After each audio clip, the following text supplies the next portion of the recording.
nothing on it. I know. How do you even do that? I just don't think about it. So you might kind of think how I'm going to explain this. You might need to follow my pointing Oh yeah. on this one because I'm going Oh to be yeah. like pointing out certain things. So you can even tell me. Okay. I'm about to point to something. All right. All right. And I'll do I'll that. catch up to you. Yeah. Hey everybody, Sarah Nova again. And this time around, we are talking about two very cool Norton machines, both pretty famous. The Norton Atlas and the Norton Commando. And most importantly, how the Atlas became the Commando. So if you look at the motors, we'll get an up close of them both as we go along, but starting off with the Atlas, uh, it's a completely vertical, parallel twin, air-cooled pushrod engine, very typical Brit stuff of the time. The Atlas was sort of was thought to be the end of the line for the Norton's parallel twin, which had started out in life in 1949 as a 500cc Dominator, designed by Bert Hopwood, who also later on designed the BSA twin motor. It went from a 500 to a 600 to a 650 to a 750, and that was about as big as you could go, given the technology of the rest of the machine at the time. The frame was the featherbed frame, which in 1952 or so, when it was developed, it was an amazing frame for its time. By even 62, when this bike came out, it was getting a little long in the tooth, and then by 68, when it was finally finished, it had seen its time. A couple things that are working against the featherbed frame. It's fairly heavy, not terrible, but fairly heavy. A lot of brazed stuff in here, brazed iron, basically brazed steel in here. Also, it's hard mounted, and you have a 750cc, 360-degree crankshaft twin. That means both pistons are going up and down at the same time, starting and stopping. All that mass, starting and stopping twice per revolution. It's just a lot of vibration, and it transfers all of that straight into the frame, up into the handlebars, into the rider's hands, into your feet, into your butt, and it would put your hands to sleep, it would put your butt to sleep, and make your feet hurt. It was just really, had a hard time. Not a really fun bike to go very fast on. You could ride them. They were okay, within their certain rev range that the engine was balanced for. They'd perform kind of okay, but they really were not a performance machine. Now remember, by the end of the 60s, you've got Honda coming out, almost about to come out with the CB750 4-cylinder overhead cam multi-cylinder motorcycle. You have BSA and Triumph developing the triples, the 3-cylinders. You have Kawasaki about to drop a 500cc 2-stroke triple H1. Just bikes that are getting blisteringly fast for their time, and this was not that. So the developers at Norton, the engineers, didn't have a lot of money. They were already kind of in trouble. They knew they needed to do something, but they couldn't redesign a new motor from the ground up. So what they did, and this is very innovative, very, very typical of British engineering, is within constraints, they come up with something brand spanking new and make what they have work better. And that thing they came up with is called the isolastic.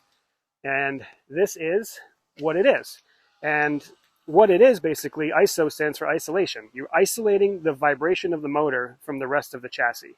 You do that by bolting this. The inner tube is connected, is bolted to the frame, and the motor is mounted on a tube, basically, that goes around the rubber parts. And so there's no hard mounting between, all the engine vibrations just go through this rubber. There's no hard mounting points. The whole point of this is to allow the engine to vibrate up and down and not side to side. If you start going side to side, your chain gets out of whack, your chain can jump the sprocket. At the very least, it'll lead to premature sprocket wear. At the very worst, it leads to catastrophic damage. Throwing a chain is never a good idea. And the way that they adjusted it is, initially, the first few years, they had shims that you would fit, basically. It's hard to visualize, but this piece butts up against the engine tube, and this piece is getting bolted to the outside of the frame. I'm sorry, not this piece. This piece will get to the frame here, and you adjust the gap between the frame and the engine tube by on this one, this is called the vernier version, by adjusting this and then locking it down with an exterior nut. The first ones had shims that would fit right in here between this friction plate and this piece right here. So very kind of simple when you think about it, but it's hard to overstate how revolutionary this was. What it did is allowed them to take this motor, which was 55 horsepower at the wheel, sorry, at the crank, 7.6 to 1 compression, I believe, 7 and change to 1, relatively low compression, could not rev, did not make a lot of juice. You know, for its time, it was fine, but not great. And they turned it into this. They bumped up the compression to 9.2 to 1, and that allowed the engine to make more power. They allowed it to rev faster because it didn't vibrate your teeth out. They balanced it for higher revs, so it was able to keep up. And it only put out, you know, maybe 8 more horsepower at the crank or something like that. But you could use all that horsepower, and it made it a true super bike. This is, you know, for technology, that an engine that stretches back to technology from the 1930s or so, and actually a motor that was developed in the 40s. It actually made it successfully into the superbike era, meaning you could break the ton, break 100 miles an hour. It could keep up with big bikes. You could ride it fast all day long. It being a Brit bike, you'd still have to work on it quite a bit, but it could do all those things, and it was pretty amazing. And it's not overstating to say how revolutionary this is. Harley eventually in the 90s adopted this technology for all their motors. Now all the engines are rubber mounted. That's what makes a Sportster still rideable. Sportster in a very much similar situation as Norton was, or Harley with the Sportster, similar situation, a bike that's very long in the tooth that they want to keep stretching out. And so they finally rubber mounted that and made it a much more rideable bike. Buell followed suit quite a bit, much like Harley. I think Buell probably did it before the Sportsters. They did do it before the Sportsters. But yeah, so this is a thing that changed it. You'll also notice that they canted the engine forward 15 degrees. The idea being to lower the center of gravity, push it forward a little bit, just for a more sporting machine. This bike was designed to be, yes, a tourer, but also to be a sport bike, to show the world that Norton was still there. Norton had a huge racing history and a lot of pride involved with their machines being able to go good, and this one really could. The frame, a little bit different, a little stiffer than the other one, a little bit lighter than the other one. Funny thing is, before I go too far, the isolastic mounting points, the rear one, which this one is, go right through here, and you can see the lock nut on the outside and the adjuster there that I was using, pointing to. And then the front one, just in front of the motor there. So 2 main ones, and then with the head steady up there, which it allows the head to also move, but still be connected to the frame. And there's different designs of the head steadies over the years as well. I'm not going to get into that here, but people have done, in the British way, some pretty innovative engineering to build on this design and make these things still very competitive in classic racing. And even into I would say, you know, this bike came out in 1960, 68, 69.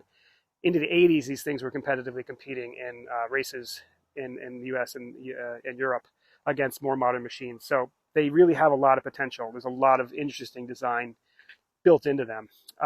So this is a 70, I think this is a 74 850. Customer of ours brought it in. They'd done a lot of restoration work on it themselves, but couldn't quite get it started. I was able to chase a little electrical thing, no big deal. I got it fired up. And this is just a little aside, but one of the funny things about working on a bike that you don't know the history of, when I fired this thing up, it didn't sound like a Commando should. It was revving far quicker than it should, and there was a ton of valve clatter noise. And I thought something was maybe wrong, you know, and then I realized, I looked closely and I saw this little gap right here between the head and the cylinder.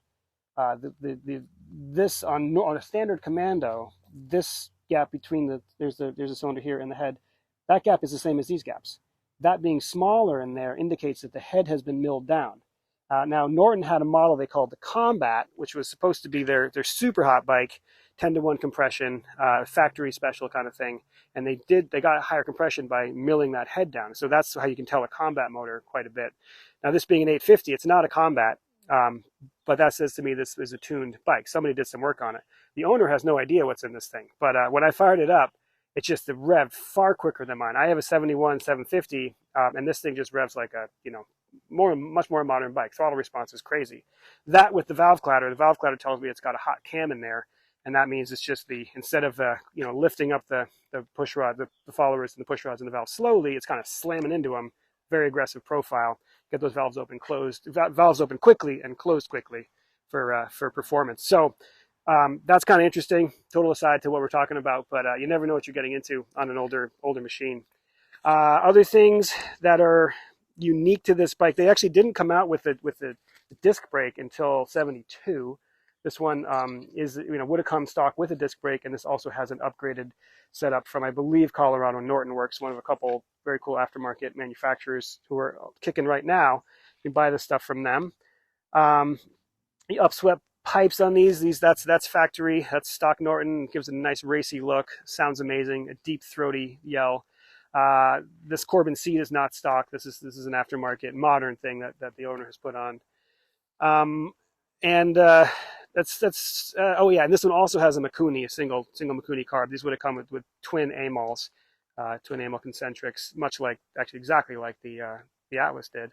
So that's an upgrade that some people like. It's pretty smooth, and for street use, you don't really need the flow that you would get out of the twin carb setup. So this is fine, and it has a choke instead of the tickler. If you're familiar with Brit bikes, you have a tickler, you're just basically pouring gas all over yourself every time you want to start it.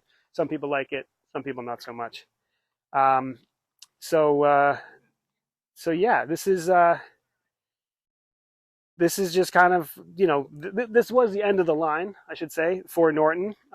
This was the last thing they did, and they had plans to do more. They actually had a motor that they developed, another parallel twin 750, developed by Cosworth, the racing company, that was overhead cam, double overhead cam, liquid cooled, an actual modern machine, but they didn't have the funding. The company really was kind of out of juice at that point, and they couldn't really bring it to development. So they did make a race bike out of it, raced it a few times, didn't have the money to really put into it, and so it kind of all fell apart. So as far as Norton goes, this was it.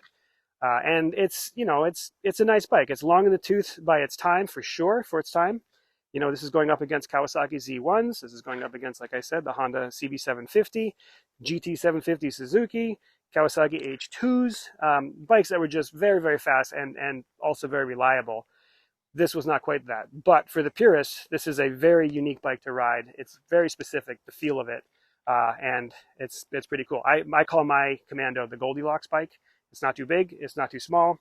The isolastics make it actually rideable. I can get on it and keep up with my friends on newer bikes. I ride with people who have 90s bikes, and they like to cook down the highway sometimes, and I can keep right up, and I don't get off with like my feet, falling asleep on me, and my hands in writhing pain. But it's still small enough that I can whip it around back roads, and it's really a classic bike with the rotary exhaust note. So the Goldilocks machine for me. Some I don't like it so much. So yeah, if you have any thoughts on these things, the Nortons, the history of Norton, love that stuff. Norton really is a storied company, still existing today in one form or another. I think that's great. And if you have any experience with Commandos, good and bad, if you had a combat and it blew up on you, tell us a story. We love that stuff. Yeah, and as usual, thank you for watching. And if you haven't yet, please subscribe to the channel.